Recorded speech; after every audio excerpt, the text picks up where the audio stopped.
Hi, Evelina. I'm glad to see that you've sent us new essays. Let's see what you wrote here. This one is about traditional food and it being replaced by fast food. Let's see what you did here.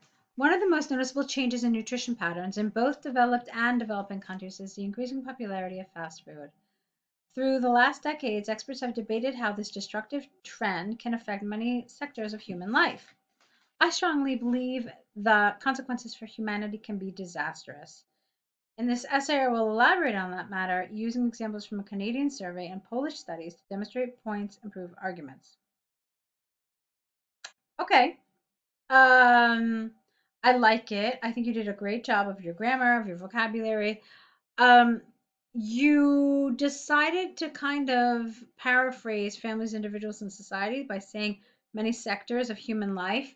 That's fine. I don't mind as long as your essay does, in fact, go into those three areas. Okay. I thought you did a nice job of it, though. I think yeah, it's good. Let's see what you wrote.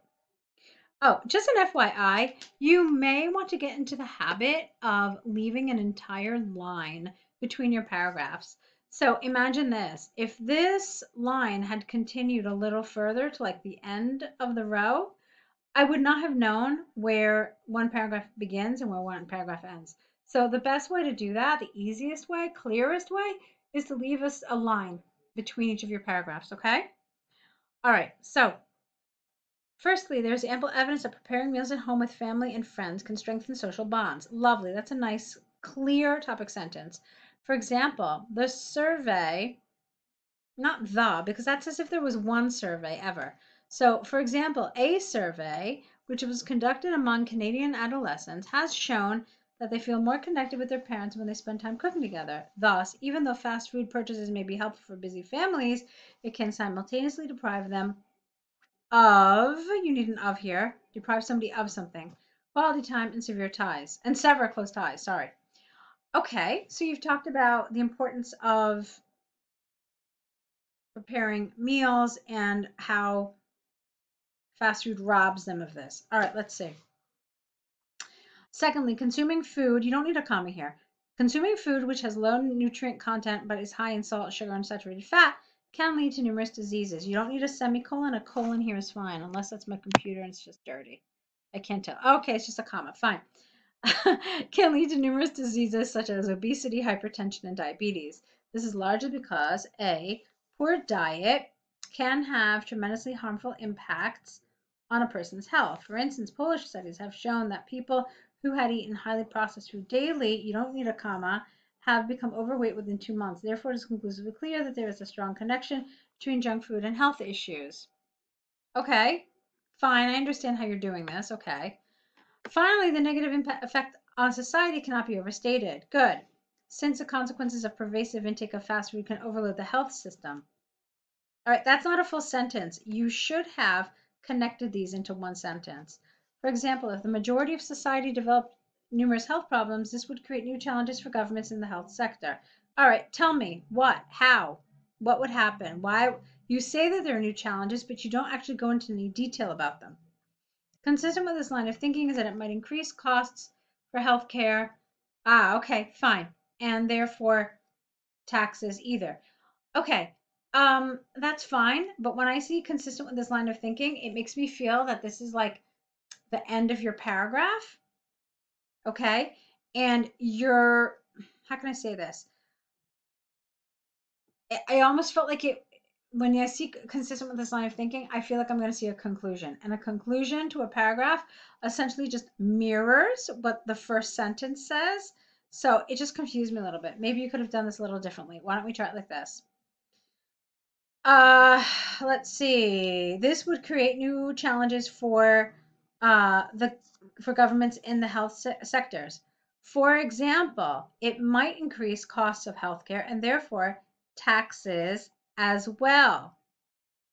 And then you can say, therefore, eating junk food affects not only the individual, but also the whole of society. Okay, so it's a different way of doing it. You essentially um, your paragraph essentially looks like an essay. So you've got an introductory sentence, and then you've got that conclusion sentence, and then in the middle are all your ideas and all your support for those ideas. So I think what you wrote was nice, but again, this expression for me didn't really belong here. Just a for example would have been better, or you had a for example, I think, up here. Or how did I say it before? Create new challenges on the let's see. Maybe you could have even just said like such as it would increase cost of healthcare. I don't remember. When I read it before, I think I had a nice suggestion. But yeah, then you could have had a conclusion here for this paragraph. All right, let's see. To conclude from the arguments and examples given, I firmly believe that consumption of fast food is damaging individuals, families, and societies. It is predicted that this personal and societal matter will increasingly grow in importance. All right, Evelina, I like this. I think you did a nice job. Little things, little details, little tweaks, I think would make this really a lot stronger, a lot better, or at least better, okay? But I thought overall you had a really nice handle of it, okay? Just careful with some of those things that I talked about, like the components of a strong paragraph. You really do want to have a clear topic sentence that highlights the central idea, okay? And that you can also have a sentence at the end of the paragraph which acts like a conclusion, and it really just mirrors what that first introductory sentence of that paragraph is, okay? And remember that you have to support all of your ideas. Now, it would have been super helpful if you had included the image. It's kind of hard for me to do it like this. So what you can do is, instead of just replying in the body of the email, if you can attach your essays as a Word attachment and just also copy and paste the image into that document, it makes my life really much easier, because then I can refer to the diagram when I'm correcting this, okay? All right, let's see what you wrote. The bar charts show the number of sales of two types of shoes, brown leather and black leather, in 9 different countries. Good, I'm really happy you named them here. That was smart. France and Poland had similar preference toward one type of leather, where the sales of brown shoes was twice as high as the sales of black ones. I don't understand that. The brown leather, not the brown, but just brown leather, was also favored in Germany, Ireland, and Holland, but was slightly smaller disproportion. Okay. However, in the UK, Belgium, Hungary, and Italy, black leather without the was sold more. No, black leather was more popular than brown. Get rid of the. Especially in Belgium, where the amount of sold black shoes reached 105,000. All right, that's not a full sentence. So get rid of especially and just say instead, in Belgium, the amount of black shoes sold reached 105,000, whereas the number of brown shoes was only 5,000. The largest purchases of black shoes were in Hungary, Italy, and Belgium, with a number of 140, 120, and 105,000, respectively. The biggest sales of brown shoes were noticed in Germany and Poland, with the amount of 125. Okay. All right. So what did you decide to do? You decided to have an introduction. You put your overview at the end, and then you had one big, like, mass of a paragraph. Probably not the best way to do this. I found this essay difficult, and this is one of the reasons why I'm going to actually look for the diagram now, so I can show you how I think you could do this a little better. You really kind of flip-flopped between brown, black, brown, black, brown, black, and that made it very confusing for me.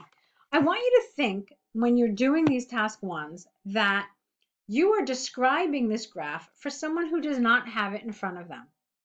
So I should be able to more or less, at least some approximation, envision what you're looking at, even though I don't have it in front of me. All right, that's the goal, ideally, of a task one report. So let me pull up the image itself and we can talk about it. All right, it comes up a little tiny on my laptop, but I'll do my best. Oh wait, can I do this? Let me see. Oh, there we go, much better. Okay, so here's some advice about task one. Advice number one is do what you did, have your introduction. I like that you included all the countries. Absolutely great. My second piece of advice is write your overview directly after. There are a lot of reasons why. One of the reasons is because you make sure you get it done, and it's a crucial part of your task one. Otherwise, you're not going to get a band 6 without it. So make sure you get it done out of the way earlier rather than later. Okay, so first your introduction, then your overview. And then what we typically recommend is to have 2 paragraphs for your details. And you can see that the graph really kind of lends itself to 2 paragraphs. So I would have started with 1 paragraph detailing black leather shoes and another paragraph talking about brown. Now, you have 18 pieces of information here. It's quite a bit. You don't want to go into detail about every single one. So you have to do things a little differently. What I would do here is I would use these lovely numbers along the side as a guide. So how I would do this is like this. Okay, introduction, overview, and then I would say 3 countries sold over 100,000 black leather shoes. More specifically, Hungary sold the most black leather shoes at 140,000, which was the highest figure on the chart. It was followed by Italy at 120 and Belgium at just over 100,000. The fewest black leather shoes were sold in France at approximately 35,000.